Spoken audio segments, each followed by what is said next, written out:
আসসালামু আলাইকুম। সবাই কেমন আছেন? আশা করি সবাই অনেক অনেক ভালো আছেন। আজকে আমি তৈরি করব পারফেক্ট চটপটি। অনেক সময় দেখা যায় বাসায় চটপটি তৈরি করলে চটপটিওয়ালা মামাদের মতো অত বেশি টেস্ট হয় না। আজকে আমি পারফেক্টভাবে কিভাবে চটপটি তৈরি করলে অনেক বেশি মজাদার হবে সেটাই কিন্তু দেখিয়ে দিব।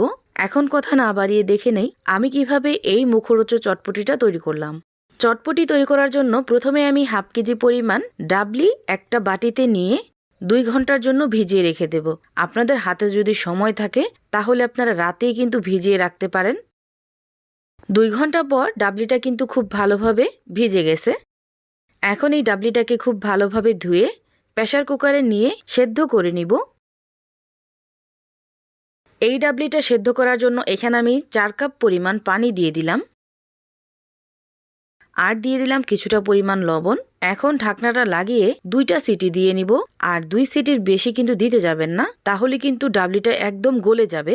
আর গলে গেলে কিন্তু চটপটি খেতে একদমই ভালো লাগবে না। শুধুমাত্র তাড়াতাড়ি হওয়ার জন্য এইভাবে আমি প্রেসার কুকারে দিয়ে নিলাম। আপনারা চাইলে কিন্তু চুলায়ও সেদ্ধ করে নিতে পারেন। ডাবলিটা সেদ্ধ হতে থাক, এদিকে আমি 1 কাপ পরিমাণ তেঁতুল নিয়ে নিছি। এখানে টকটা আমি একটু বেশি করে তৈরি করে রেখে দেব, এই জন্য বেশি তেঁতুল নিছি। এখন এই তেঁতুলটাকে পানি দিয়ে আমি ভিজিয়ে রাখবো। যেহেতু এটা গাছের তেঁতুল এই জন্য আর ধুয়ে রাখলাম না। এটা 10 মিনিট ভিজলেই কিন্তু তেঁতুলের কাঠটা খুব সহজেই বের হয়ে যাবে। এদিকে 2টা সিটি হয়ে গেছে। এখন আমি প্রেসার কুকারের ঢাকনাটা উঠিয়ে দেখাচ্ছি ডাবলিটা কিরকম রাখবেন। দেখতেই পাচ্ছেন ডাবলিটা কিরকম হয়েছে। সেদ্ধ হয়েছে, তবে গলে যায় নাই। এখন আমি চটপটিটা রান্না করতে চলে যাব। তার জন্য 3 চামচ পরিমাণ রান্নার সাদা তেল আর 3 টুকরো শুকনো মরিচ আর 2 টুকরো দিয়ে দিলাম দারচিনি। দিয়ে দিলাম কিছুটা পরিমাণ পেঁয়াজ কুচি। এখন এই পেঁয়াজটা কিছুক্ষণ ভেজে নেব। মূলত এইভাবে রান্না করলে চটপটিওয়ালা মামাদের মতো অনেক বেশি মজাদার হয়। আপনারা এইভাবে একবার হলো তৈরি করে দেখতে পারেন। পেঁয়াজটা কিছুক্ষণ ভাজা হয়ে গেলে এখানে আমি দিয়ে দিব 1 চামচ পরিমাণ আদা রসুন বাটা। দিয়ে দিলাম 1 চামচ পরিমাণ হলুদ মরিচের গুঁড়া। এখন এই মশলাটাকে কিছুক্ষণ এইভাবে তেলে ভেজে নেব। দিয়ে দিলাম 1 চামচ পরিমাণ ভাজা জিরার গুঁড়া।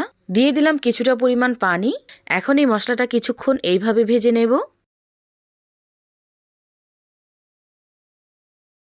আর মশলাটা খুব ভালোভাবে রান্না হয়ে গেলে এখানে আমি দিয়ে দিব চটপটির মশলা। এখানে আমি রাঁধুনি রেডিমিক্স চটপটির মশলা নিয়ে নিছি। দিয়ে দিলাম 2 চামচ পরিমাণ চটপটির মশলা।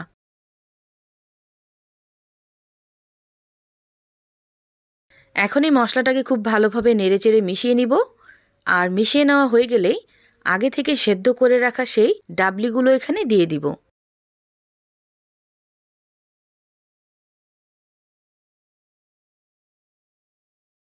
ডাবলি যেহেতু আমি কম পানি দিয়ে সেদ্ধ করছি, এজন্য এখানে আমি ফুটন্ত গরম পানি দিয়ে দিলাম আরও 2 কাপ পরিমাণ। এখন সবকিছু একসাথে খুব ভালোভাবে মিশিয়ে নিব। আর এইভাবেই রান্না করব 2 মিনিট পর্যন্ত।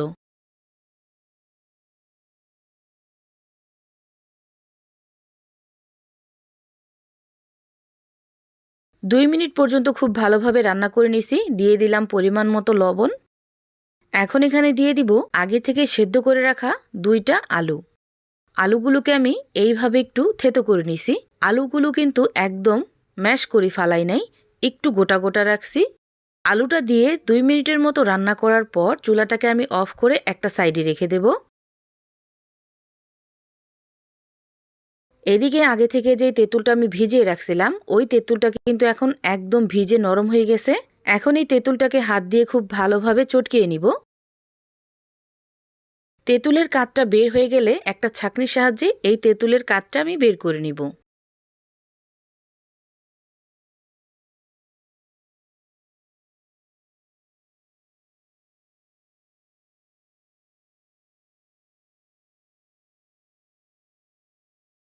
এখন এখান থেকে কিছুটা পরিমাণ তেঁতুলের কাঠ একটা বাটিতে নিয়ে নিলাম।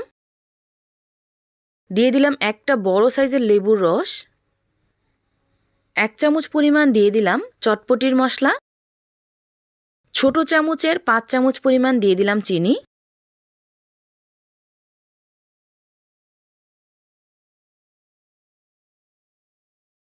হাফ চামচ পরিমাণ দিয়ে দিলাম লবণ। হাফ চামচ পরিমাণ দিয়ে দিলাম ভাজা জিরার গুঁড়া। লেবুর টুকরো দিয়ে দিলাম কিছুটা পরিমাণ, ধনিয়া পাতা কুচি দিয়ে দিলাম 1 চামচ পরিমাণ চিলি ফ্লেক্স, আর সামান্য পরিমাণ দিয়ে দিলাম কাঁচামরিচ। এখন সব কিছু একসাথে খুব ভালোভাবে মিশিয়ে নিব। আর মিশিয়ে নিলেই কিন্তু এই চটপটির টকটা একদম পারফেক্টলি রেডি হয়ে যাবে। আমি আজকে এই টকটা একটু ঘন করে তৈরি করলাম, আপনারা চাইলে পাতলা করেও তৈরি করতে পারেন। এখন আমি চটপটিটা তৈরি করব। তার জন্য তেঁতুলের টক নিয়ে নিছি, আর রান্না করে রাখা সেই চটপটিটা নিয়ে নিলাম। এখন এখানে কুচি করে রাখা ডিম, পেঁয়াজ কুচি, কাঁচামরিচ, ধনিয়া পাতা কুচি দিয়ে দিলাম, কিছুটা পরিমাণ টমেটো দিয়ে দিলাম। আপনারা চাইলে শসা কুচিও এখানে ব্যবহার করতে পারেন যদি হাতের কাছে থাকে। দিয়ে দিলাম কিছুটা পরিমাণ পেঁয়াজের বেরেস্তা। এখন কিছুটা পরিমাণ টক দিয়ে খুব ভালোভাবে মিশিয়ে নিব। আর মিশিয়ে নিলেই কিন্তু এই চটপটিটা একদম রেডি হয়ে যাবে।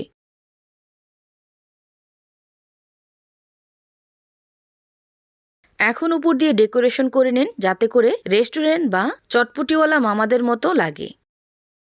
এজন্য আমি কিছুটা পরিমাণ কাঁচামরিচ, পেঁয়াজ, টমেটো, ধনিয়া পাতা কুচি, তারপর ডিম কিছুটা পরিমাণ গ্রেট করে দিয়ে দিলাম। উপর দিয়ে দিলাম কিছুটা পরিমাণ পেঁয়াজের বেরেস্তা, তারপর দিয়ে দিলাম কিছুটা পরিমাণ ফুচকা ভেঙে।